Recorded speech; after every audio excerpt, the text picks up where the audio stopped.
വീട്ടിൽ കുറച്ച് ചീനിമുളക് ഉണ്ടായിട്ടോ. അപ്പോൾ ഇത് കണ്ടപ്പോൾ നല്ല സന്തോഷമായി. കപ്പിയും ചീനിമുളകൊക്കെ കൂടി അടിപൊളി കോമ്പിനേഷനായിരുന്നേ. അതൊക്കെ കഴിച്ച് കഴിഞ്ഞു. അത് കഴിഞ്ഞപ്പോൾ എന്നാൽ പിന്നെ കുറച്ചും കൂടി ചീനിമുളക് ഇതാണ്ട്, എന്നാൽ അതെന്താ ചെയ്യേണ്ടതെന്ന് ആലോചിച്ചു.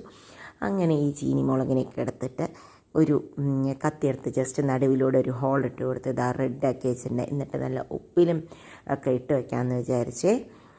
പിക്കിൾഡ് ചീനിമുളകാക്കാമെന്ന്. അതിനായിട്ട് ഇതാ കഴുകി നീറ്റാക്കി എടുത്തിട്ടുണ്ട്, വെള്ളമൊന്നും ഇല്ലാതെ എടുത്തിട്ടുണ്ട്. എന്നിട്ട് അതിനൊരു നനവൊന്നും ഇല്ലാത്തൊരു ഗ്ലാസിൻ്റെ ബോട്ടിലെടുത്ത് അതിൻ്റെ ഉള്ളിലേക്ക് ഇട്ട് കൊടുത്തിട്ടുണ്ട്. എന്നിട്ട് ഒരു 2 ടീസ്പൂണോളം ഉപ്പും പിന്നെ ഇട്ട് കൊടുക്കുന്നത് നല്ലോണം തിളപ്പിച്ച് ആറ്റിയ വെള്ളമാണ്. ജസ്റ്റ് ആ കുപ്പി ഏകദേശം മുകൾ വരെ വെച്ചിട്ടുണ്ടായിരുന്നു, നിറച്ച് വെച്ചിട്ടില്ല.